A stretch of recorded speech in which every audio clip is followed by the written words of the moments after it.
I urgently called Edward, explaining that our parents were gravely ill and that he needed to return home immediately. Despite my heartfelt pleas, he dismissed my concerns coldly, insisting he was too tied up with a work trip and accusing me of overreacting. He abruptly ended the call, ignoring my attempts to keep him on the line. For weeks later, when Edward finally returned home, indifferent and distant, I had the painful task of telling him that he had missed both of our parents' funerals. Shocked and bewildered, he couldn't comprehend what I was saying, thinking it was some kind of cruel joke. I reminded him of the call I made, warning him about their critical health condition, and his face fell as regret washed over him, leaving him speechless. My name is Janet Rachel, a 51-year-old woman who has devoted her life to family, stepping away from a promising career in administration after marriage. My journey with Edward began in college, where we connected through our shared love for paddle. Initially, our relationship was strained. Edward, the leader of the paddle club and focused on national competitions, was harsh and demanding. He only cared about skill, not the experience, and I often found myself relegated to the sidelines, picking up balls after failing to meet his high expectations. But my frustration turned into determination. I practiced relentlessly in private, and during a practice session, to everyone's surprise, including Edward's, I successfully returned one of his challenging serves. That moment earned his respect and admiration, and for the first time, our relationship shifted from animosity to a budding connection. From that point on, my feelings for Edward deepened, despite his continued strict demeanor. I found myself falling for him, and our bond grew stronger. During one of our monthly gatherings, after a social night, Edward unexpectedly confessed his feelings for me, admitting he had fallen in love.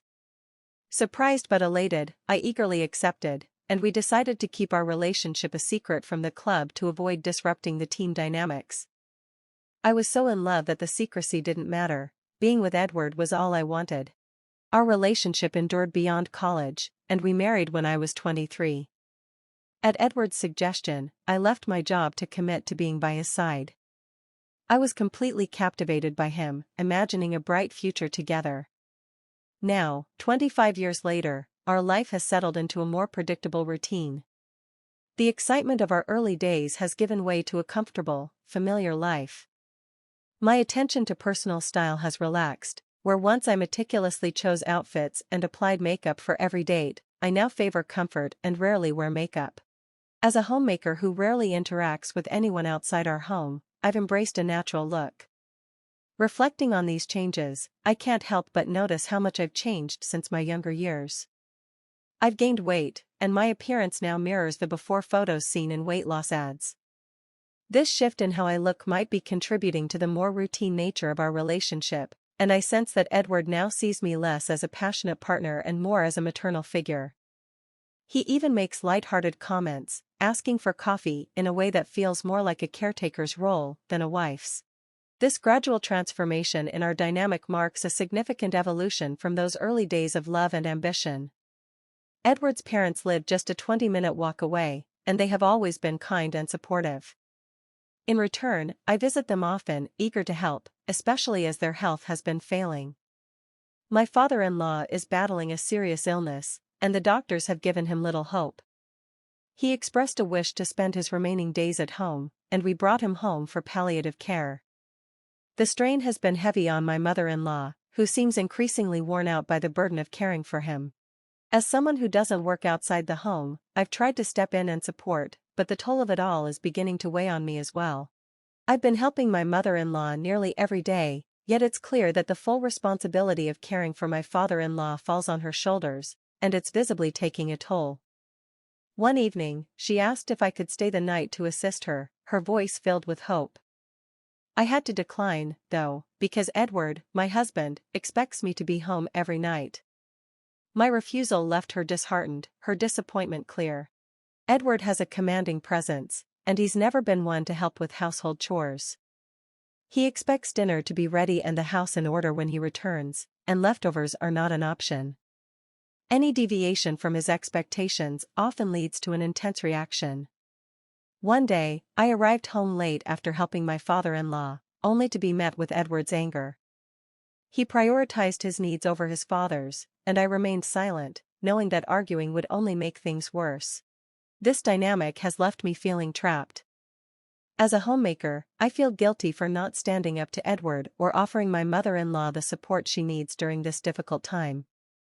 Edward's behavior has been increasingly erratic. He often comes home late without notice, sometimes clearly intoxicated, and his excuse is always the same: he has the right to spend his money however he pleases.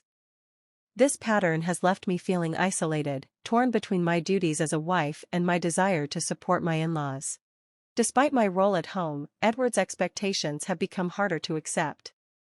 His frequent nights out were beginning to concern me, not just for our family, but for the families of those he spent time with. Edward, with his authoritative position at work, often used his power to pressure colleagues into socializing after hours. He would boast about always going out with the same coworker, a man who lived alone and was single, claiming that his colleague was always eager for company and drinks. I tried suggesting a compromise to Edward, asking if he could inform me ahead of time about his plans so I could better support his parents, especially with his father's worsening health and his mother's increasing stress. But Edward dismissed my concerns with a laugh, insisting his outings were spontaneous and that his mother could manage on her own. He prioritized his needs over everything, even rushing me through household tasks, without regard for my feelings. Then, unexpectedly, Edward announced he was planning a 3-week trip to Thailand. I was stunned, filled with questions. He had taken the initiative to request time off work and had already thought about what he wanted to do and eat there. When I asked about the sudden trip and mentioned that I didn't have a passport, he casually replied that it didn't matter because I wouldn't be joining him. This was particularly surprising, since we hadn't even gone on a proper honeymoon. Given his usual stance on saving money, curious and concerned, I asked who he would be traveling with. His response was curt: he was going with a coworker, and then he quickly shifted the conversation to ask about dinner. I knew pressing for more details would likely lead to an argument, so I reluctantly accepted the situation, my frustration simmering as I prepared dinner just as Edward wished. On the day of his departure, he left early in the morning, beginning his trip without a word of further discussion. By noon, I found myself reflecting on the dynamics of our relationship, recognizing how difficult it was to express my needs and concerns within the constraints set by Edward's behavior and expectations. In a moment of urgency, I called Edward, only to be met with impatience. "What do you want? I'm about to board a plane," he snapped, irritation clear in his voice. I pleaded with him, explaining the dire state of his parents' health and urging him to reconsider his trip. But Edward dismissed me coldly, claiming he was on vacation and telling me to handle the situation myself. His lack of empathy stung as he hung up, leaving my calls unanswered thereafter. Murmuring a quiet promise of regret, I resigned myself to waiting for his return 3 weeks later. When Edward finally came back, he seemed unaffected by the events that had unfolded in his absence. I confronted him with the news of his parents' passing, and he reacted with disbelief, questioning me as if I were playing a cruel joke. I explained the heartbreaking details of how his parents had deteriorated and passed away, despite my constant visits and care. Their sudden decline was something I couldn't prevent, and the guilt weighed heavily on me. My anger toward Edward grew, fueled by the memory of his parents' suffering and his complete disregard for their well-being. It was clear he had always placed his own desires above his family's needs, a fact that was impossible to ignore in the face of such tragedy. Confronting him, I accused him of prioritizing a leisure trip over the well-being of his parents. Edward's silence spoke volumes. He seemed unable to face the reality of his choices and the consequences they had brought. In that moment, my disappointment and frustration with him were overwhelming. His carefree demeanor after returning from his vacation stood in sharp contrast to the grim situation at home, underscoring the profound selfishness of his actions.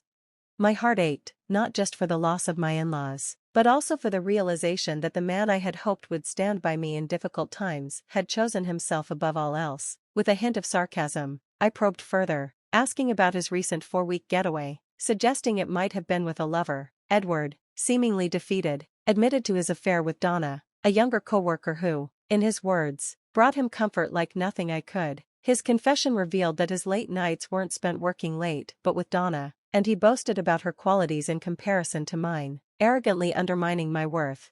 What came next was even more shocking. With his parents no longer around to object, Edward bluntly suggested a divorce, envisioning a future where he could live with Donna in our home, effectively telling me to leave. The proposal hit me like a blow to the chest. Having dedicated my life to being a homemaker at Edward's request, I had no income of my own and little confidence to start over. But the realization that he had chosen his mistress over attending to his ailing parents was the final straw. With firm resolve, I left him for good. I packed only the essentials and soon found refuge in a budget motel. A week into my new reality, Edward's call broke my peace. His voice was panicked over a missing checkbook. Unfazed, I informed him that the financial documents and accounts under his name were untouched at home, only the checkbook was missing. I had taken only what was mine, the savings I had built up over time and the gifts from my family, all safely tucked away in an account in my name. It wasn't part of our joint property, and I had no obligation to share it with him. Edward, however, was desperate. He had squandered his salary and bonus on his lavish trip and was now hoping to dip into my savings to cover his recklessness.